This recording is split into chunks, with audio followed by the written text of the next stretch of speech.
هو مش بس خلص عليها، ده كمان راح بعد ما خلص عليها معلمي رمى السكينه بتاعته وراح جايب سكينه ثانيه مش شنطه. اتوقع معلمي الناس سكينه الحاج سيد الطويل اللي كان بيقطع بيها الفاكهه وهم قاعدين مع جابر في وسط. طبعا معلمي ما سكتش على كده، راح بعت رساله من تليفونها على انه نجلاء لسيد الطويل ان هي عرفت الموضوع بتاع البيت ويجي لها دلوقتي بدل ما تفضحه. ده طبعا معلمي بعد ما فتح تليفونها ببصمتها، وده يعلمك يا عزيز ان انت تعملي تليفونك بطريقه النقش او الحروف او الارقام. راح جايب اللابتوب بتاعه معلمي اللي هو فتح من عليه واتس الحاج سيد الطويل جوز المرحومه، وراح حذف رسائل المرحومه. راح بعت رساله معلمي البت اللي هو بيخون نجلاء معاه وقال لها انت قلت ايه نجلاء الله يخرب بيتك، ده انت طلعت قوي. طبعا كل ده معلمي والحاج سيد بطيخ خلاته بالي. بعدها طبعا معلمي الظابط جه اللي هو طبعا شاكك في الحاج سيد اللي هو عمال يعيط ويقول انا جيت لقيتها كده. الظابط معلمي بيحاول يقنعه ان هو يعترف، بيقول له انت لو لقيت معاه حد قول لي عشان القضيه تبقى خف عليك شويه، لان بالاسلوب اللي انت فيه ده ما فيهاش غير عشماوي. والحاج سيد عمال يعيط، والحاج سيد معلمي لما لقوا السكينه فرح قوي، قال لك بس دليل براءتي. يا عم اقعد يا عم اقعد. جابر معلمي بيطبخ البت اللي مفهمها ان هو اسمه محي وبيحكي لها عن نجلاء اللي هو لسه قاتلها وعن عقله يعني معلمي ان هو لبسها في سيد الطويل. وكان ردها معلمي بتقول له انت ازاي عملت كده؟ افرض شافك هو ده اللي همك؟ قال لها طبعا مش هيشوفني، ده الحاج سيد معمي من حفله الحشيش بتاعت كل اسبوع. فلاش باك معلمي مارس 2014 هنا معلمي بتشتكي لجابر اللي هو محي ان مساعد المخرج ابتدى يسفل وهي مخنوقه، وجابر اللي هو محي عايز يضربها او يقتله يعني ايهما اقرب. قالت له لا يا جابر ما تعملش كده، مش عايز اقعد في البيت. جابر جاب حل حلو قوي، قال لها كفايه ونتجوز وانا انتج لك. طبعا معلمي اتعاركت معاه بس عشان هي مصاحبه زياد وزي يقول كده يعني، فجابر قرر يتجوز اختها من باب اي حاجه من ريحه الحبايب. واتفاجئ دي في البيت يا معلمي بيتقدم لاختها فعلا. يا اخي جابر اللي هو محي اللي هو يوسف مش سهل خالص. المهم معلمي يجي مشهد جابر قاعد مع امه وبنتها، كنت فاهم معلمي ان جابر مفهمهم ان هو اسمه حسن وام البيت اتعرفت عليه من اوبر وخطب بنتها. يا اخي انا هموت واعرف انت بتجيب وقت منين. المهم معلمي عمته تروح لامه وتتعارك معاه وتقول لها انا مرميه في دار المسنين ويا البيت يا فلوس، وتقول لامه معلمي ان ده اخر كلام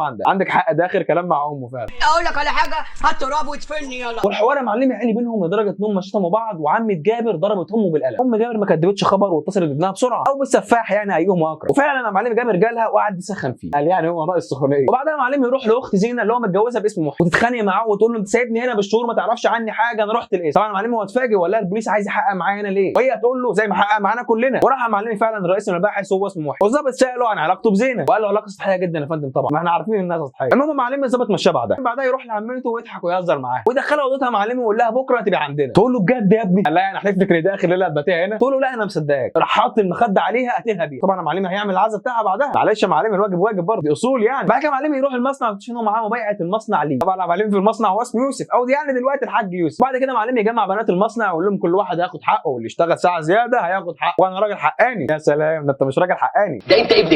هو نازل من المصنع معلمي يجي له رساله من رقم غريب، قال له انا عارف كل حاجه او قالت له. ما تنساش يا معلمي تقول لي توقعاتك ايه، ولو عايز نعمل حلقه عن الحلقه الثالثه قول لي في الكومنتات. يلا سلام.